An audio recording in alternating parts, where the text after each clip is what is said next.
Hello everyone, batching into today's video. What a video we have for you here. We are doing the second winter 2020-21 update part 1 from GavsWeatherVids. So yeah, winter update started last week. This is your second winter update, and in a moment I'm going to talk you through things like sea surface temperature anomalies, ENSO, solar activity, Atlantic hurricane activity, and all of that good stuff, and that will be coming up for you very shortly. I'll get on with the second winter update part 1 very shortly. Just to say that part 2 of this second update will be released tomorrow morning at 10 AM, and that will be focusing on analogues. That'll be an analog special. I'll take the end of the video what those analogues will be that we will be focusing on tomorrow. So generally these winter updates are going to be released as 10 AM upload and releases, but we will do a couple more premieres. Of course, we premiered last week's first winter update parts 1 and 2. So I think we will premiere the 7th winter update part 1 and 2. And that will be in the middle of October. That's going to be, I think that'll be Sunday the 18th and Monday the 19th of October. That's a halfway point. So I thought we'd have a premiere for like the very first update. We'd have a premiere at the halfway point, and then we will do another premiere right at the very end. The last updates, part 1 and 2, will be released as premieres right at the end of November. And then, of course, the GavsWeatherVids winter 2020-21 forecast itself will be premiered at the beginning of December, and I'll have the date for that premiere for you next week, the date when we will be releasing the GavsWeatherVids winter 2020-21 forecast. I'll have that for you next week. So it's going to be quite a long video, of course, this, so if you can't watch it when going, don't worry, it will be kept at the website indefinitely. I'll get onto winter updates page for you. If not, this will be tomorrow morning. There'll be a written summary that goes with it as well, so you'll be able to watch the video on demand, and you'll be able to have a read of that written summary as well. I've got to say a big thank you to Richard Trott, big thank you to Terry Scully, big thank you to Shrine Bruin, and a big thank you to James Atquill for helping me with this winter update. So a big thank you to all 4 of you. As we get to the bits and pieces that Terry, that James, that Shrine and Richard have helped me with, I will sort of explain where they have helped. Richard, big thank you for the gift. So that's the first thing to say. Big thank you to Richard for our winter updates gift. Lovely gift as always, and thank you so much, Rich, for the gift. So I think that's pretty much everything that I've got to tell you. So I think now it's probably time to get on with the second winter 2020-21 update part 1. Just say, but if you enjoyed the video, please give us a like on the video. Make sure you subscribe to the YouTube channel. Let us know in the comments what you think, and make sure you tell your friends about GavsWeatherVids as well. So actually we are going to begin this second update with analog. So we're going to begin exactly where we left off last week. So last week in the first winter 2020-21 update part 1, we was looking at winters following August with a CT range of 17.5 to 19.2, and also winters following summers with a CT range of 16.0, 16.4. Those 2 ranges are both relevant to August and summer 2020 respectively. So there was overlap with those 2 sort of sets of analogues. We did have 3 specific years that were overlapping with both the August and also with the summer years. So those overlap years were 1984, 1990, and 2004. And I thought I'd just show you what the analog comes out as if we put those overlap years together. You can see what I mean. So these are kind of like key years, I suppose, from last week's analogues. These would be like our key years from that update. This is a little bit different. We haven't done this before, I don't think. But this is how all December's combined are looking following both August and summer temperature overlap from last week. And we find that for all December's combined, we have above average heights extending in from the Atlantic into northern Europe. Below average heights tend to be pushed away from us up towards Greenland and Iceland. The jet stream tends to be pushed northwards as well. And so it's a rather mild and also anticyclonic type signal, rather mild and dry signal actually for those all December's combined years. All January's combined though starts to look a little bit more interesting with these overlap years. This is January 1985, January 1991 and January 2005. And this time we set the above average heights up to our north, start to increase increase of blocking signal with below average heights extending down through northern and western central parts of Europe. Jet stream doing something like that. So a rather cool signal for these Januaries from the overlap years from last week. So yeah, rather cool and potentially rather wintry signal, or increasingly wintry signal for all Januaries combined. All Februaries combined further increases with northern blocking signal, so you could envisage that these Februaries, on average, only 3 of them, but on average these Februaries are definitely increasing the northern blocking signal and strengthening the heights to the north. Below average heights, low pressure tend to be to our south, winds tend to be coming in from an easterly direction, and so yes, these Februaries are favouring a cold outcome. Again, there's only like 3 of them, but we've got 2 very cold Februaries here with 1985 and 1991, and one that does get colder later, 2005 as well. All 3 of those Februaries have significant amounts of cold weather from last week's temperature.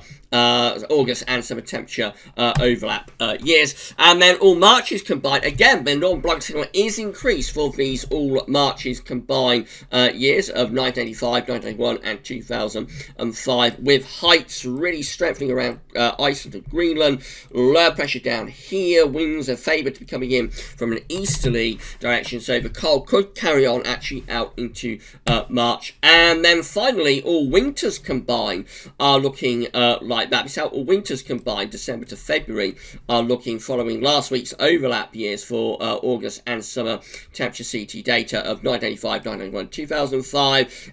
Increasing the heights to the north, northern blocking around Scandinavia, extending out to the northwest of the country, below average heights to the south. We know that as the winter goes along, so we don't really have much of a northern blocking signal at all for December, but we know that as the winter goes on, the northern blocking signal gets progressively stronger, and so the signal for cold weather gets progressively stronger as well. I thought you'd find that interesting. That's going to be something a little bit different that we do, I think, for this season of winter updates. Bring you these key sort of overlap years. So when we do 2 batches of analogues, if we have within those 2 batches of analogues, if we have years that are occurring in both sets, then I think yes, we will bring you the data for those key years as well with these updates. So let me know if it's something new for this update. Let me know in the comments what you think to that.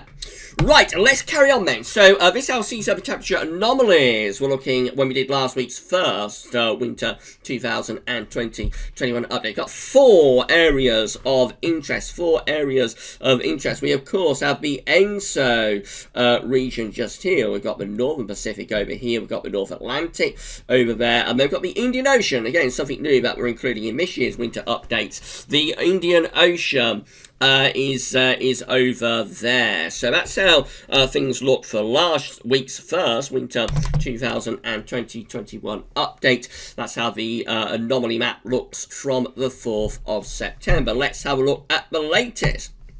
This is from the 11th of September. Let's deal with the ENSO region first of all. So we explained last week that La Nina is progressing. La Nina is here. This is going to be a La Nina autumn and winter for 2020-21. The only question now is how strong is this La Nina going to get? So let's see if it has strengthened over past week. So let's go back to last week. That's how things looked in the ENSO region last week. Remember, it's these deep blue colours here that is the signature for La Nina. That's how things look last week. This is how things look this week. Very little change, actually. I don't think there's been a further strengthening of this La Nina, but it is a La Nina signature. It's like weak La Nina here in the central west part of the equatorial Pacific. It's a moderate to perhaps even quite slightly strong signal over in the eastern part of the equatorial Pacific, where we've got the purple colours appearing. Overall, this is like a weak La Nina event still. But yeah, so it's a weak La Nina signature still, but over in the eastern part of the equatorial Pacific, it is a little bit stronger through there. As I say, I don't think there's been all that much change over the past week. I don't think there's been all that much change. Maybe a slight strengthening in the past week, but overall, I don't think there's been too much change in La Nina. We will continue to monitor that. Moving further northwards into the northern Pacific Ocean, it remains very warm up there. Again, that's how things are looking right now compared to last week. Again, very little change really. Perhaps it's warmed up even a little bit more in this far northeastern part of the Pacific Ocean. We're looking to see whether this La Nina starts to cool the wider Pacific Ocean down. Things are cooling down in the southern portion, I think, of the Pacific Ocean. So down here, like to the south of the equator, things are looking cooler bed. So far, not much sign of things going cooler in the northern Pacific Ocean, but it's early days. Eventually, this should cool the temperature down. We should see the Pacific Ocean more widely cooling down as we go along with this La Nina, but it takes a while. It may not be until next year that we start to see the wider Pacific Ocean begin to cool down. Eventually, it will probably even start to cool down the Atlantic Ocean as well, but we'll be looking to the Pacific Ocean to cool down first of all. So yeah, very little change really in terms of sea surface temperature anomalies over the past week. In the Indian Ocean, let's deal with that. So again, going back to last week, that's how things looked in the Indian Ocean. So we've got a negative IOD signal, which, as we explained last week, if you want an explanation about the IOD, then check out last week's first update. But essentially, like being warmer here and cooler there, that is a negative IOD, which is a complete Indian Ocean dipole, which is a complete flip on what we had last year. We had a very positive IOD. Latest, very little change in the Indian Ocean. So this sort of eastern part of the Indian Ocean remains warm. In western part of the Indian Ocean, we remain cool. So the negative IOD does continue in the North Atlantic as well. So going over to the Atlantic. So this is the area we're looking at now.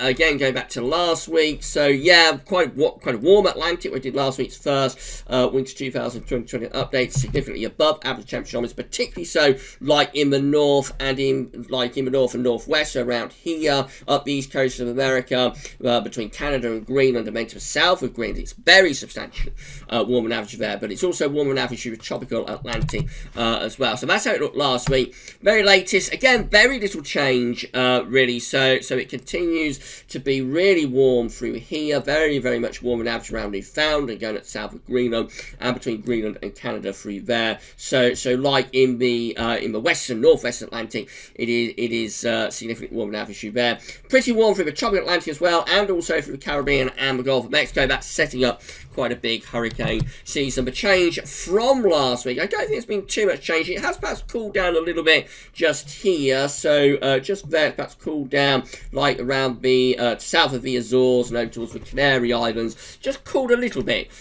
through there. That's probably the result of areas of low pressure and things going on through that area. But overall, very little change with the ocean. The oceans are quite stable. In the Norwegian Sea up here as well, maybe it's just cooled down ever so slightly. Ever so slightly from last week. Again, that's last week, this week. So maybe it has cooled down ever so slightly in the Norwegian Sea.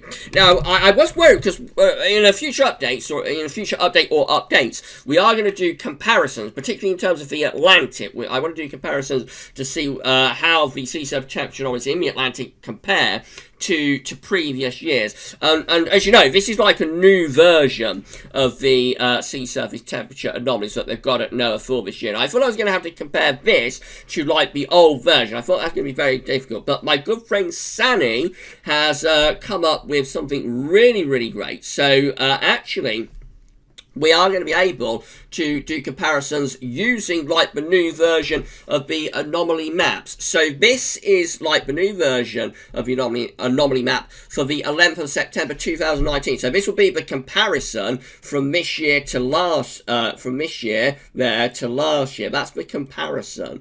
So that can be really helpful. We go all the way back to 1985 with these comparisons. So at some point in the next update or two, I will like do a comparison from the sea surface temperature that we've got at the moment all the way back to 1985 and see how the Atlantic of this year is stacking up compared to previous years. Interestingly, last year we also had quite a warm Atlantic, not as warm though as it is this year, but generally quite warm around here. We had a very weak La Nina signal. It never really got going, but we did have, like at this point last year, we did have a very slight La Nina signal, and we had a warm northeastern Pacific. So we had a cold IOD as well, of course. So that's a flip with the Indian Ocean dipole from last year to this year. Cool there and warm there, warmer there. So that's the flip on what we've got this year, where that's reversed. So positive IOD last year, negative IOD this year. But yeah, that's going to be really helpful. Thank you so much, Stanley, for pointing this out to me. And we will be able to do really valid comparisons with the sea surface temperature anomalies this year to previous years, all the way back to 1985. That is going to be very, very helpful. So thank you so much to Sani for that. Much more on sea surface temperature anomalies in future winter updates. Solar Oscillation Index, which is related to the to ENSO. So the SOI is an index that's reflecting atmospheric state down in the Southern Ocean. It's measuring air pressures between Darwin and Tahiti. And when the SOI is in its positive phase, then the atmospheric setup will be reflective of La Nina. When the SOI is in its negative phase, then the atmospheric setup will be reflective of El Nino. So to get these events spiraling, you have to have both the ocean, in terms of both sea surface temperature anomalies, be they warm or cold, coupling up with the atmosphere, and the way we tell whether the atmosphere is in a La Nina or El Nino state is via the Southern Oscillation Index. So this is how the SOI is currently looking in terms of its daily returns. These are all provisional. This is from Queensland Government. These are all provisional. But I don't tend to change all that much. So 1st of September we have plus 18.66. 2nd of September we have plus 20.15. 3rd of September we have plus 12.60. 4th of September we have plus 6.78. 5th of September plus 8.56. 6th of September plus 12.18. 7th of September plus 13.31. The 8th of September is a little bit more negative at minus 2.61. 9th of September more negative still at minus 6.00, which is kind of reflective of a slight El Nino state, but then quickly going positive again. 10th of September plus 0.12, 11th of September plus 1.25, 12th of September plus 6.30. So the SOI is in a positive phase. It's in its positive phase. We can see this through the SOI 30-day average, which is this red line. That is in positive territory up here, somewhere between plus 8 and plus 10, and the 90-day average, which is the yellow dashed line, that is lifting up as well. So the atmosphere is increasingly into a La Nina state, which will combine with what the ocean is doing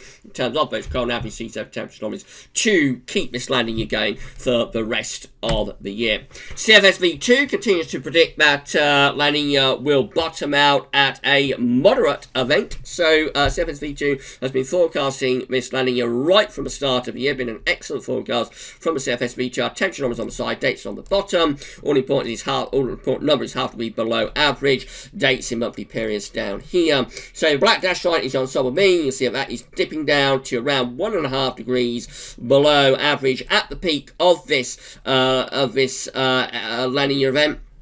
This is for region 3.4, by the way, it's like the central part of the actual Pacific. Peaking with this La Nina event at around, or maybe just even under 1.5 degrees below average. That's getting us to moderate La Nina threshold. So by sort of November, December, the CFSV2 is forecasting a moderate La Nina now. That has increased the La Nina from the weak La Nina when it was forecasting a month or two ago. Through the early part of 2021, the La Nina reverses, it goes away, and we go back to ENSO neutral by the spring. So yes, CFSV2 forecasting a moderate La Nina event. Right, moving on. So it's all happening in the tropical Atlantic. So we're going to deal with tropical storm and hurricane activity next. This is the current position. Look at that. It's the tropics are blowing up. The tropics are blowing up. We've got a disturbance area there. We've got a disturbance area there. We have got tropical depression 20 just there, which may be a tropical storm, a named tropical storm by the time you watch this on Sunday morning. We've got Rene, we've got Paulette, and we've got Sally, all tropical storms. Paulette is forecast forecast to become a hurricane. Sally is also forecast to become a hurricane. This thing just here, 20, I think that is going to become a hurricane at some point as well. Yes, that's been predicted to become a hurricane as well. There we go. So going to be hurricanes galore in the next few days, and it really is kicking off down in the tropical Atlantic at the moment. This is how the wind flow map looks from earthnullschool.net, so we can see all of these different disturbance areas. The most obvious one is Paulette. Let's change the colour. It's Paulette just here. That's Paulette. That's going to become a hurricane very shortly. This is Rene. That's going to die a death. The two disturbance areas that we've got around there, they're showing up quite nice as well. Sally is just here, so it really is all going on in the tropical Atlantic. And so the scores on the doors for this 2020 Atlantic hurricane season are currently looking like this. What a season it is so far, and we're still pretty early days actually. It's only like the 12th of September when I'm recording this video, so we've still got the rest of September and October and potentially even November to go yet. So for total depressions we're at 19, for total tropical storms we're at 18, for hurricanes we're at 5, for major category 3 or above hurricanes we're at just 1. So there haven't been many majors yet, but those numbers for depressions and storms is quite remarkable.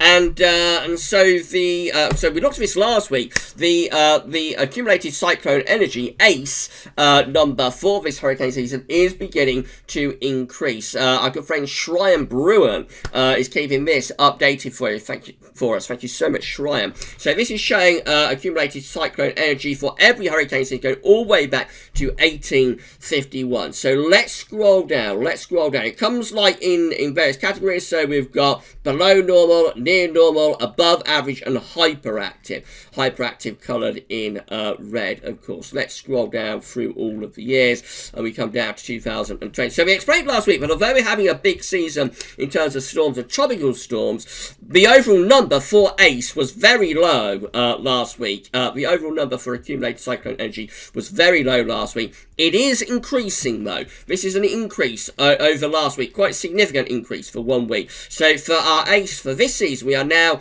at plus 50.13. Now, obviously, that is well below our last hyperactive season, 2017, which had an ACE of plus 224.88, and it's well below like an above normal season that has an ACE of around like 2018 and 2019 has ACEs of around 132, something like that. So if it was to stay there, if it was to stay at plus 50, it will actually be a below normal season. As you see here, the last time I had a below normal season in 2015, it had an ACE of plus 62.69. However, with so much going on with the tropics blowing up, it is not going to stay. That ACE number is not going to stay there. That ACE number is going to increase, and we're going to keep monitoring this week by week by week. And later on in winter updates, probably quite later, I think it'll probably be towards the back end of winter updates, we will see exactly how this hurricane season has come out, both in terms of the overall numbers and in terms of ACE.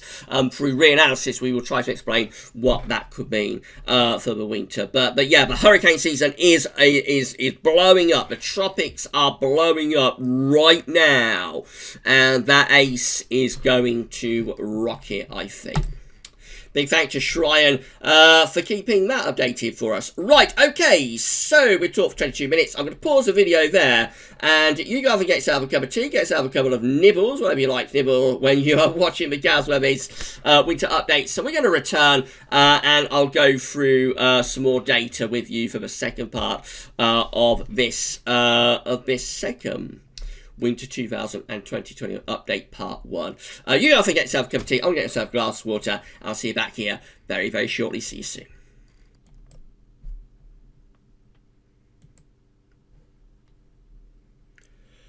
Okay, we're back, and we are ready to resume the second Winter 2020-21 update part 1 from GavsWeatherVids. If you enjoyed the first part of this video, then make sure you have liked the video. Don't forget to give us a thumbs up. Make sure you subscribe to the channel. Tell us in the comments what you think.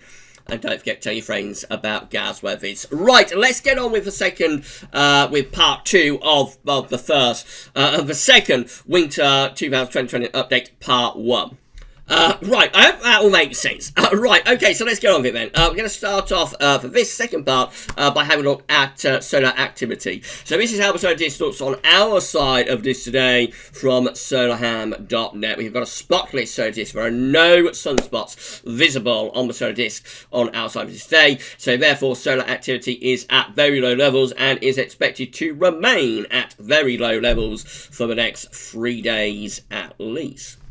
This is how the GavsWeatherVids Solar Activity Tracker is looking, sent through by our good friend James Ackrill, updated to the 13th of September when you are watching this video. Thank you so much, James, for sending this through. So the orange line is each individual day's worth of sunspot activity. You can see that the orange line is flatlining. The orange line is flatlining on the floor of the chart. It's been several days now, many days since we had sunspots. Just there was the last time we had sunspots. That means that our trend lines, which are the thick green and thick, I should say, red lines, they are trending downwards and they are heading to the floor of the chart as well. So back like in the early part of the summer, like in midsummer, we did have a little bit of sunspot activity actually, which lifted the trend lines of thick green and thick red lines upwards. But because we've had I'll show you how many days it's been actually in a moment. Because we had several days without any sunspots, that has caused the trend lines to start dropping away. So we were sort of considering that maybe we are out of solar minimum. We're in the beginning of solar cycle 25, like a month or two ago. Maybe I have to revisit that, but I still think we are probably actually in the beginnings of solar cycle 25, and I think what we're seeing here is just evidence that this is going to be a very, very slow start to the solar cycle, which is something that we've been expecting. It's very similar to what happened at the beginning of solar cycle 24, which again was a very long protracted solar minimum, very, very slow increase through the early part of solar cycle 24 into that solar cycle. And I think for solar cycle 25, we are seeing increasing evidence with the way these trend lines are moving downwards, the way the orange lines on the floor of the chart. I think we're seeing increasing evidence that solar cycle 25 is going to perform in a very similar way, and so we can expect a very prolonged and protracted movement into solar cycle 25. This has been sent through by our good friend Richard Trott. So this is showing spotless days and the current spotless stretch. So for 2020 so far, we have had 178 days without sunspots. That is 70% of the year. It has been more sunspots compared to 2019, which had 281 days, 77% of the year without sunspots. So again, it does look as though 2019 was probably true solar minimum year. That's probably our true solar minimum year. But 2020 is probably the first year of solar cycle 25, but only very slowly moving into solar cycle 25, which of course is something that we have had at the beginning of solar cycle 24. Solar minimum year for solar cycle 23 was in 2008, this year just here. But look at 2009, the first year of solar cycle 24 actually had nearly as much spotlessness in 2009, the first year of solar cycle 24, as the last year, as a solar minimum year of solar cycle 23. And even like the second year of solar cycle 24 in 2010 had quite a low level of solar activity. So I think we're seeing something very, very similar for solar cycle 25 to solar cycle 24, and it does look as though this is going to be a very weak solar winter. For solar activity, it looks like we'll have very weak activity for the winter of 2020-21. We will be trying to explain through reanalysis what that could mean for this coming winter in a future winter update. Thank you so much to James and to Richard for sending through that data. This is showing solar winds. It's from weatheriscool.com. It's showing the current position of solar winds and the forecast for solar winds. Lots and lots of different coloured lines here, and I haven't got time to explain all of them. If you want to know what every single line is showing that we've got here, then do have a look at last week's first Winter 2020-21 update. What you need to know is that the black lines, like the trend lines, at this point of year, solar winds at 10 HPA over the Arctic and North Poles should be increasing. Solar winds should be getting stronger at this point of the year as as we run through like September, which is just there, October, which is just there, November, just there, December, and so on, and to January, which is like the peak before things weaken in February and March and April, and so on. So you get the idea. So at this point, solar winds are getting stronger as polar vortex powering up into the late winter and spring. Solar winds are decreasing as polar vortex eases away. So the current position is that we're about average. We're just there. But GFS ensembles are forecasting solar winds to, and that's just for the next couple of weeks. Solar winds to actually weaken slightly. GFS ensembles forecast solar winds to weaken slightly. That's these green lines just here. So a slight weakening of solar winds actually as we go through the second half of September, which is a little bit unusual, a little bit strange. Solar winds would normally be getting stronger through the second half of September as the polar vortex is powering up. Now I can't show you the CFS V2 here. It's not been updating for the CFS V2 on this chart for a few days. There was an outage, I think, at NOAA on Wednesday that caused all sorts of havoc, and so since then, the weather call has not been updating like the CFS section. I can show you the last time though that the CFS was updated at Weather is Cool in terms of strength of solar winds. So that's these blue lines just here. That's these blue lines from just here. And this is from Wednesday, actually, just before that outage that occurred with NOAA on Wednesday. So again, we've got so this is September just here. This is October just there. This is November. This is December as far as we can go. So you'll notice that like through October and particularly through November, on Wednesday anyway, the 4 CFS V2 runs, those blue lines were indicating solar winds to be quite weak actually, certainly weaker than average. So solar winds becoming weaker, if anything, through this autumn, which again is quite unusual. That's quite strange. Normally through autumn the solar winds power up. Into like December, 3 out of 4 of the CFS V2 runs were forecasting solar winds to become stronger during December, move up towards average, which is the black line, but one of them were taking solar winds off a cliff. This was just here, was going for some sort of major southern stratospheric warming and a reversal of solar winds like at the end of December, around Christmas, New Year, that sort of time, and a collapse of solar winds, a definite reversal, but also a collapse of solar winds.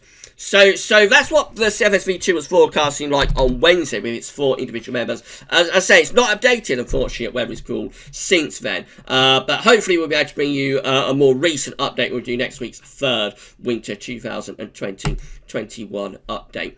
We talked about the QBO last week, so we know that, this from NOAA, we know that the QBO for August actually went into the westerly phase of the QBO. We went positive with our number for August at plus 4.78. The QBO is a real mystery this year, so we have these negative numbers just here. That's the easterly QBO. We should now be in a strong and mature easterly QBO phase. It should be carrying on through to winter. What actually happened is that the easterly QBO stalled through the first half of the year and then went to the westerly QBO with that number plus 4.78 in August.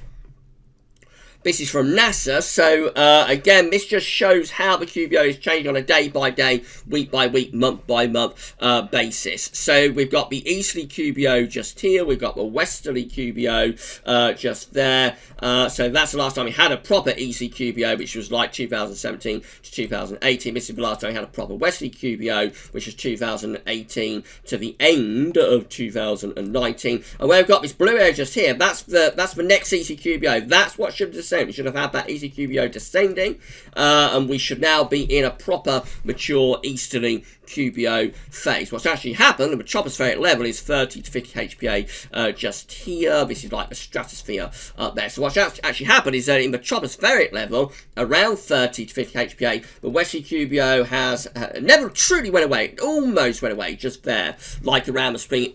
We almost got rid of westerly QBO, but it just didn't quite go. And through the summer, the westerly QBO has actually strengthened within the troposphere. However, right at the very top of the stratosphere, we do still see signs size of the easterly QBO there. If we zoom in, let's have a look. So let's just zoom in very quickly, and we can see that right at the very top of the stratosphere, we still have the easterly QBO sort of lurking up there. However, in the troposphere, the westerly QBO goes on. We still wait to see how this is going to resolve. Will the winter of 2020-21 be a westerly QBO strengthening? Will it be an easterly QBO strengthening, or will it just continue to be like a mishmash of neither one thing or another? We still wait to see how the QBO is going to resolve itself more in the next few weeks.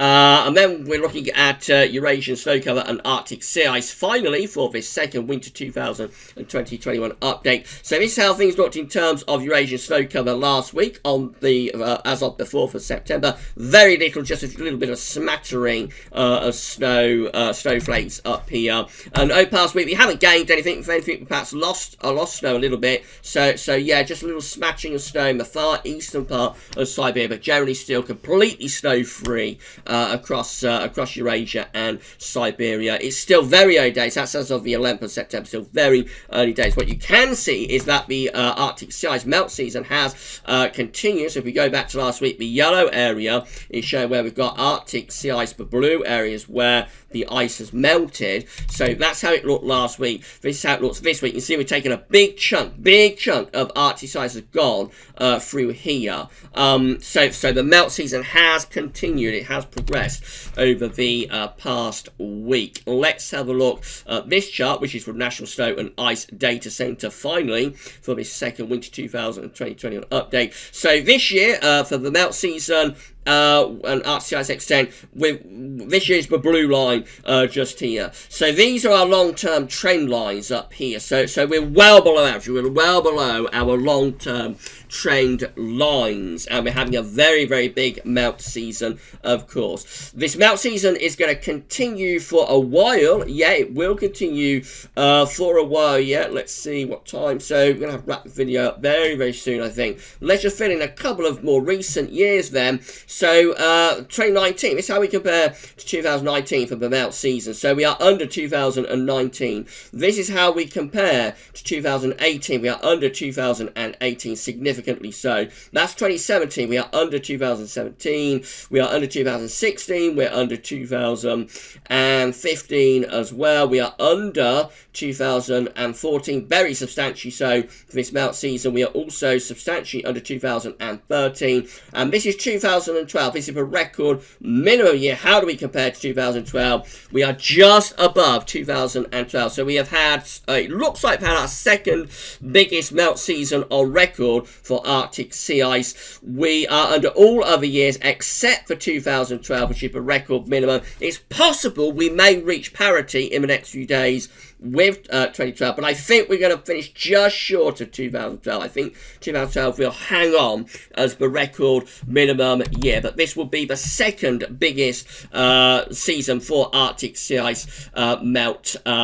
So yeah, big season. By next week's third update, we will probably be starting the refreeze. Probably, possibly, we might be. We shall see. But yeah, so very, very big melt season, but not quite reaching 2012 levels. Okay, so if you have enjoyed this second winter 2020-21 update part 1, then please give us a like on the video. Make sure you subscribe to the channel, and don't forget to tell your friends about GavsWeatherVids and our winter updates. And make sure you tell us in the comments what you thought to this video. Right, so that's it then. So that is your first winter, your second winter 2020 update part 1. I can't get used to this part 1, part 2 thing. It's taking me a little while to get used to it, but I hope you're enjoying the new format of the video. So tomorrow we're going to have part 2 of this second winter update, and that'll be an analog special. We're going to be looking at August and also summer England and Wales precipitation data for that one. Next week I think we're going to have Richard Traught's swingometer. Our king of swing, Richard, will be showing us his swingometer for the first time this season, and we'll be starting to gauge exactly where we think these winter updates are going in terms of being favouring a cold or a mild outcome. So swingometer could be with you next week. Right, so that's it. I'll see you at 6 o'clock for the live stream. We'll be live streaming Patel Peng's Analogues Winter of 2020-21. And again, if you enjoyed the video, then please give us a like. Let us know in the comments what you think. Make sure you subscribe to the channel. We'll see you at 6 o'clock for the live stream. And also part 2 will be released at 10 AM tomorrow. For this video, though, that's all for now. And thanks for watching.